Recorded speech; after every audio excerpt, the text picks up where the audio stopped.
Fala pessoal, tudo bom com vocês? Você que não me conhece, meu nome é Babalaui Fatoki. Você que já me conhece, muito obrigado por continuarem vindo aqui no nosso canal, consumindo o nosso conteúdo. De antemão, já peço para vocês, como sempre, não esqueça de deixar o seu like. Você que já é inscrito, preste atenção se essa sinetinha aí está clicada para que você receba os informativos. Obviamente, não é todo dia, nem toda hora que a gente faz devido às atividades aqui no EBE. E a gente já voltou, tá? A gente estava em Salvador fazendo os trabalhos. Voltamos aqui para o Rio de Janeiro. Vocês estão percebendo que aqui atrás tem um loadout armado, que a gente continua com o projeto de fazer a nossa web rádio para trazer melhores informações e explicar para vocês como é que funciona na nossa religião. A partir desse vídeo aqui a gente vai começar com uma série explicando de como é que o IFA funciona, da onde foi a origem, e a gente vai explicar tudo. Mas primeiro eu queria botar esse vídeo com o título de Pingo no Isis. Alguma coisa está fora do contexto. E é essa ideia que a gente vai trocar logo depois da vinheta. Eu vou aqui e volto já.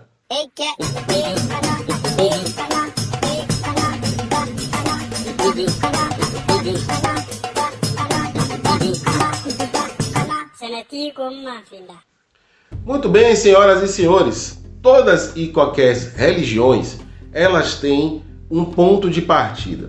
Vamos lembrar aqui que toda e qualquer religião, a religião é criada por homens, né? E eu acredito que esses homens, inspirados pela espiritualidade, que os levam a criar o conceito de religião.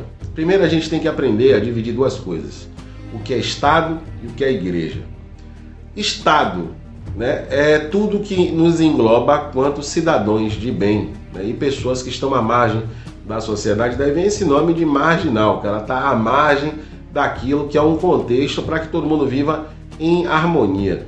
Então a pessoa que quer ser o diferentão, quer fazer uma coisa errada, por exemplo, o cara sabe que ele precisa trabalhar para se sustentar, mas ele acha mais fácil culpar o Estado, culpar o governo, então ele pega um revólver e ele vai praticar crimes, né? Tudo que não é adequado à sociedade.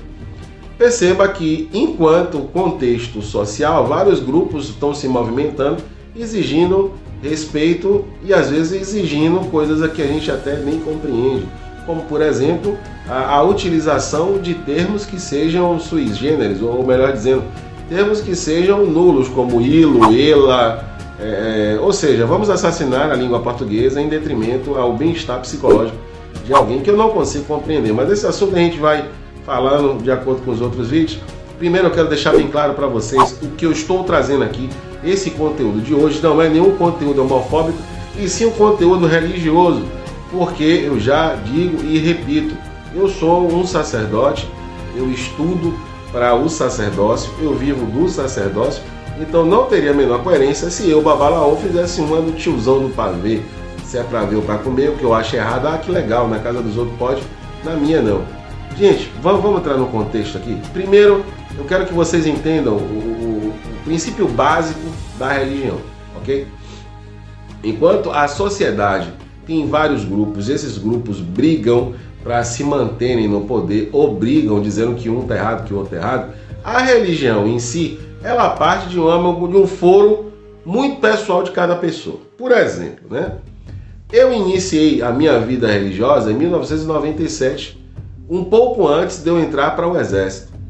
Então eu já tinha uma religiosidade pré-definida desde antes de eu nascer. E aí a gente entra no princípio da espiritualidade, né? Todo mundo escolhe algo antes de nascer. Essa é a nossa crença, é a crença do culto tradicional iorubá. Então, já que eu escolhi alguma coisa que para mim era muito mais fácil assimilar aqui na Terra, eu escolhi ser sacerdote. Bati muito minha cabeça querendo ser um chefe de cozinha, depois eu entrei para a faculdade de odontologia e nada funcionava. E quando eu me inclinei para a religiosidade, já era iniciado desde 1997, já sabia do mundo da espiritualidade, mas eu queria ser alguém na sociedade em funções que não competiam a mim. Quando eu conheci o culto tradicional, aquilo se encaixou para mim como uma luva. Agora perceba, eu me adequei ao culto tradicional. Por quê? Seria possível que a gente mudasse o fluxo de um rio? A gente pode até querer transpor por onde o rio passa, mas a gente nunca vai conseguir mudar o fluxo do rio. Se ele está de cima da tela para baixo, não existe a possibilidade de eu conseguir, sem forçar a natureza do próprio rio, colocar ele em fluxo contrário. Não tem como eu fazer isso. É como se eu soprasse as ondas do mar da areia para a praia e não da praia para a areia. Então tem coisas que a gente não vai conseguir fazer isso com forma perfeita. Exemplo: toda e qualquer religiosidade, ela parte de um princípio de equilíbrio masculino e feminino. É isso. Não há o que se criar a mais que isso. Ok. Vamos entender os princípios religiosos? Então vamos lá. Já sabemos que toda e qualquer religião foram criadas pelos homens. Acredito eu e mais uma dúzia de pessoas que esses homens foram inspirados pela espiritualidade e prova disso que essas religiosidades estão de pé. Mas, entenda, por que essas religiões continuam de pé? Porque existem pessoas no seu foro pessoal que acreditam piamente que aquela filosofia da criação, ou seja, da criação da religião, condizem com o seu pensamento. Como eu estava citando, em 1997 eu fui iniciado para o culto de Oluaê, no Candomblé de Queto. Beleza.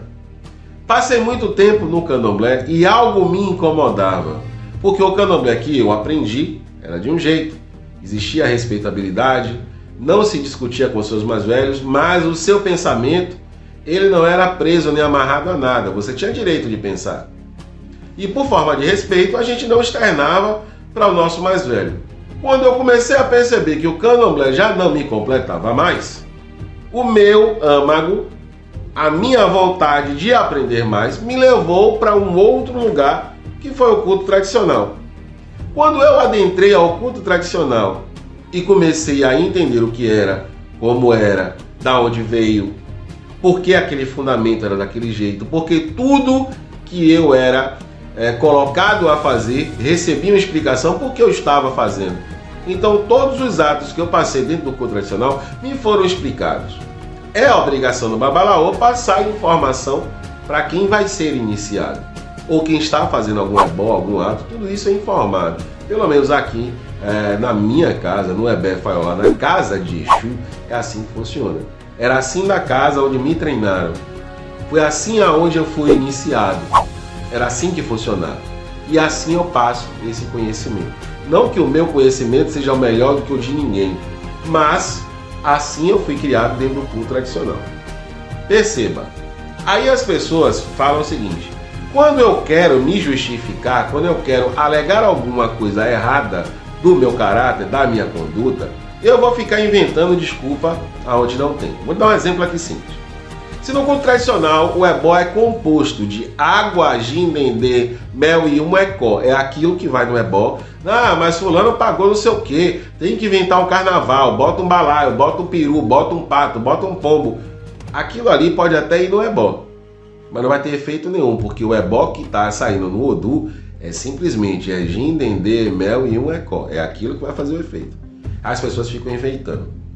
Com esse enfeite, as pessoas começam a criar justificativa para aquilo que não tem justificativa. Um exemplo: eu quero mudar o nível do rio, eu quero alterar a posição que o rio corre, mas eu não tenho como alterar o fluxo desse rio, eu não tenho como empurrar a água de volta. Eu posso até fazer uma curva, eu posso até cavar um buraco, eu posso aumentar o leito do rio, eu posso até assorear jogando mais areia dentro do rio, mas não é o fluxo natural dele, vai atrapalhar alguém lá na frente. Esse processo é o que a gente tende a chamá-lo de apostasia da religião. Ou seja, quando a Bíblia foi passada na sua criação, no Conselho de Latrão, muitas coisas foram colocadas e foram tiradas da Bíblia. Por exemplo, em lugar nenhum da Bíblia vai dizer que mulheres podem ser pastoras. Em local nenhum da Bíblia vai dizer que uma freira pode rezar uma missa. Seria meio que estranho se você chegasse na igreja católica hoje, o padre estivesse fumando cigarro e pregando no púlpito da igreja. Seria mais estranho ainda se uma freira estivesse lá no púlpito da igreja rezando uma missa. E ninguém fala que está errado, ninguém fala que a igreja católica é machista, mas todo mundo entende aquele credo. E por que o IFA está sendo machista hoje? Desde quando o IFA é machista? Será que as pessoas que estão falando a respeito do Ifá, elas entendem? Será que elas vivem? Será que elas são iniciadas? Elas pensam como uma pessoa que é devota de Orumilá pensa? Porque, repito, religião é de foro íntimo. Então, quando eu vou para a religião, eu já penso naquele dogma. Quando eu conheço o dogma, identifico, eu fico feliz porque, nossa, pessoas pensam como eu e eu vou estar aqui porque eu me sinto bem e eu entendo esse processo. Mas mesmo assim, se eu não concordo com alguma coisa dentro das características da fundamentação daquela religião, que a partir de ser uma religião, ela parte do princípio filosófico, eu não tenho que estar ali. Mas eu não tenho que estar ali desfazendo daquilo. Eu não concordo, então eu vou criar uma outra religião, eu vou procurar uma outra religião que faça o que eu acho que deva ser feito. Vamos citar mais um exemplo aqui, né? Quando a gente está falando da religião mais antiga, a gente está falando de princípios básicos telúricos. O culto tradicional é baseado em masculino e feminino. Sempre foi assim. O Ifá é masculino e feminino. Por exemplo, aos desavisados que acham que o Ifá é machista, tenho a dizer o seguinte: existe uma pessoa muito importante dentro da religião, um personagem chamado Yanifá. A Yanifá, ela é responsável por levar Exu até a porta do Bodu. Ela é responsável por orar, né, que é diferente de rezar. Existe a reza, que ela vai rezar para que Ori possa escutá-lo. Existe a oração, quando a Yanifá conversa com o Ori do neófito, para que o Ori permita que seja sempre um bom Odu, um bom caminho. Se a religiosidade do Ifá fosse machista, não haveria a figura da Yanifá. Nós não rezaríamos Ekidi Eledumare, aquela que está à direita de Eledumare. Não existiria nada disso. Em contrapartida, no culto de Yabim, no culto de Deleguê, no culto de Ebelro, a sua grande maioria é matriarcal, assim como o Ifá é patriarcal. Bom, vamos falar um pouquinho sobre a religião do Islã. Então eu vou deixar o professor Hilário comentar com vocês a respeito de como funciona o Islã. Olá pessoal, bem-vindos de volta ao canal Tudo é História. Aqui quem fala é o professor Hilário Xavier e esse é o quadro História em 2 minutos. Estou de volta para explicar para vocês bem rapidinho os 5 pilares do islamismo, um assunto bastante cobrado nos principais vestibulares. Bom, o primeiro pilar do islamismo, pessoal, é o indivíduo, o muçulmano praticante, exaltar Alá e Maomé sobre todas as coisas. O indivíduo rezar, praticar o credo, exaltando Alá e Maomé sobre todas as coisas. O segundo pilar do islamismo, o muçulmano, ele precisa fazer 5 orações diárias em direção a Meca. Obrigatoriamente 5 orações diárias em direção a Meca. O terceiro pilar do islamismo é o indivíduo guardar o mês do Ramadã.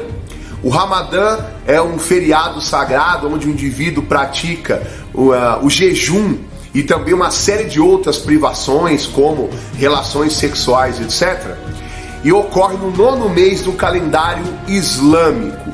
Se o indivíduo tiver condição física, ele precisa praticar o Ramadã, um mês de jejum se privando de uma série de coisas. O quarto pilar do islamismo é praticar a caridade, o zakat. O muçulmano precisa ter compaixão com os mais pobres e praticar a caridade, ajudar os mais necessitados. E o quinto e último pilar do islamismo, o indivíduo muçulmano precisa visitar Meca ao menos uma vez na vida, caso ele tenha condição física e financeira para tal. Obrigado pela companhia de vocês, um abraço e até a próxima aula do quadro História em 2 minutos. Muito bem, senhoras e senhores, você viu o professor Hilário falar a respeito disso, 5 pilares básicos do islamismo. E agora a gente vai mostrar para você um pouquinho do que é a religião Rastafari, para você entender os fundamentos e como é que funciona. Porque ao contrário do que se fala, que o Rastafari é só aquele cara que cria cabelo e não toma banho, os processos são um pouco diferentes. Fica aí comigo, daqui a pouco a gente volta. Talvez ele seja o maior símbolo da Jamaica. Bob Marley usou o reggae para cantar a liberdade, a paz e o amor. Com o sucesso mundial, ele ajudou a divulgar um movimento religioso que nasceu aqui, o movimento Rastafari. Os Rastafaris buscam a simplicidade, a proximidade com a natureza e a elevação espiritual. O Deus deles é Jah. Existem várias comunidades Rastafaris. A mais fechada, a mais ortodoxa é a Bobo Ashanti. Para a gente entrar numa comunidade Rastafari, a gente tem que seguir algumas regras. Por exemplo, a mulher tem que estar de saia, não pode mostrar o ombro, tem que cobrir o cabelo. Logo na entrada, participamos de uma oração de boas-vindas.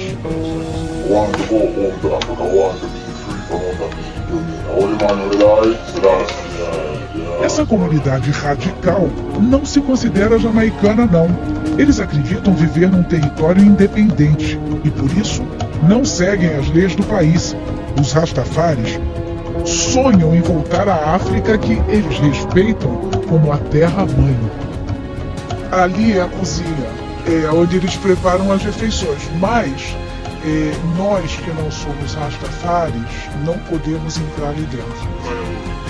Sim, eles não cozinham com gás, o fogo é feito sempre assim, olha, com a lenha, essa lenha aqui que eles usam para cozinhar. No movimento Rastafari, o álcool e a carne são proibidos. Que a gente não pode entrar nessa cozinha porque a comida é energia, não é? Então, se ficar circulando energias estranhas aqui dentro, a comida não vai fazer bem. Também por causa da força da energia, os Rastafaris mais radicais não olham para os mortos e não vão a enterros. Os cabelos não podem ser penteados nem cortados e precisam ser cobertos por um turbante. Blessed Love. O cumprimento Rastafari é simples. Eles desejam bênçãos e amor. Aqui nessa comunidade vivem mais ou menos 50 pessoas. Alguns são moradores permanentes. 8 meses que você está aqui. E outros, alunos que vêm aprender e praticar o movimento. O Alejandro, que é chileno, é um exemplo. Ele está aqui há quase 2 anos e veio em busca da ajuda do Cristo Negro. O primeiro Deus da terra, o único Deus é negro. Nós venimos, toda a gente, blancos, chinos, indígenas, vêm desde Cristo Negro. Ele vive aqui com a mulher. Ela não pode ser vista porque está num período de retiro. Ela tem que ficar há 21 dias se purificando. Então, nesses 21 dias do mês, ela não pode ser vista e nem tocada. Ele chamou a jornada antes, durante e um tempinho depois da menstruação. É assim todos os meses. Nem o Alejandro pode ver a mulher nesse período. Ela só tem contato com as mulheres mais velhas, que são consideradas imperatrizes.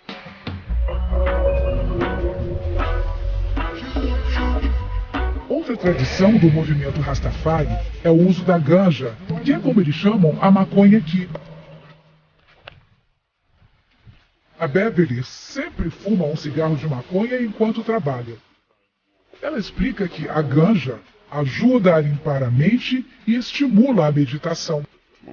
Aqui na Jamaica é permitido, por lei, fumar maconha para fins religiosos.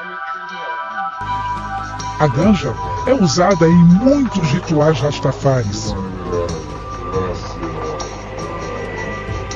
Na hora que nos despedimos, somos convidados a participar de um desses rituais.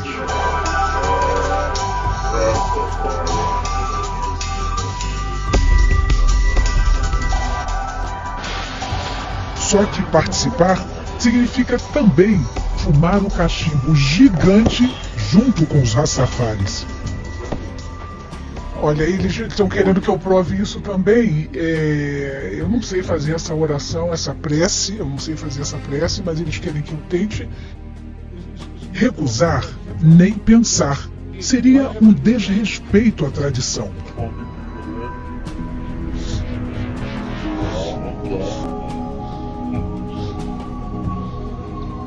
No primeiro momento, fiquei completamente tonta.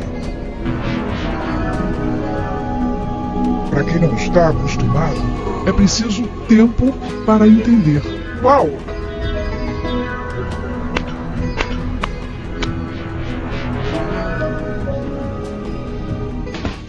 Muito bem, senhoras e senhores, depois de vocês perceberem que a religião Rastafari é um pouco diferenciada, cada um com o seu dogma, ainda assim utilize a ganja ou a maconha como a ponte que os ligam até Jah.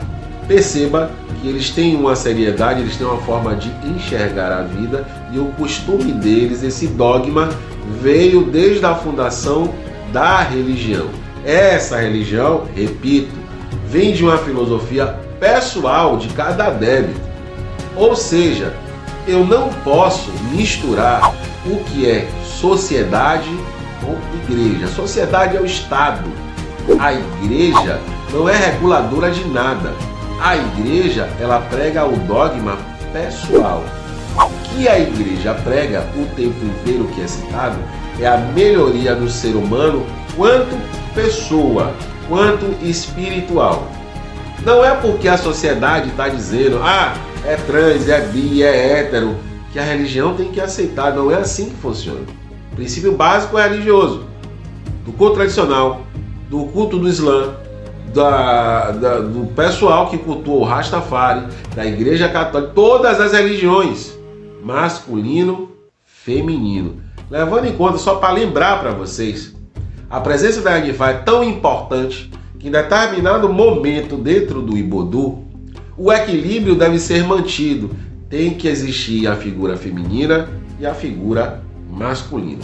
Bom, eu espero ter explicado para vocês, que vocês entendam que não é uma postura que eu estou tomando aqui de homofobia, porque você é hétero. Não, é uma postura de uma balaô, de um sacerdote religioso, que deve deixar bem claro: a religião tem regras, a religião tem dogma. Se você está pensando em ir para uma religião, primeiro estude a religião. A gente chama no culto tradicional de abianato.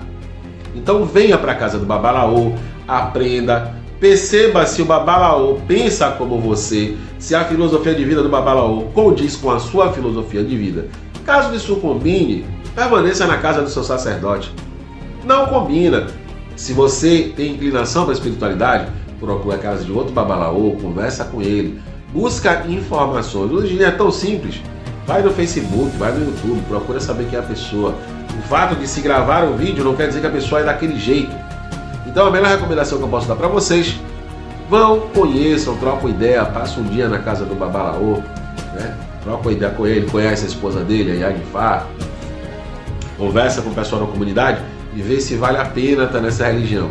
Se você é evangélico, vai para uma igreja, a mesma coisa. Conheça a sua comunidade, esteja lá com o seu pessoal, divida conhecimento, divida informações com ele e perceba se vale a pena você estar naquele lugar.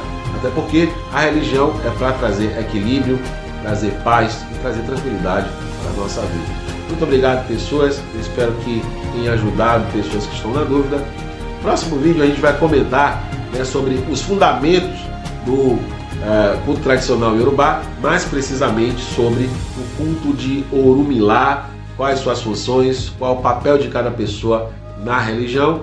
E é isso. Obrigado por ser essas pessoas maravilhosas, por ser essas pessoas sempre presentes aqui no canal. Obrigado e até o próximo vídeo.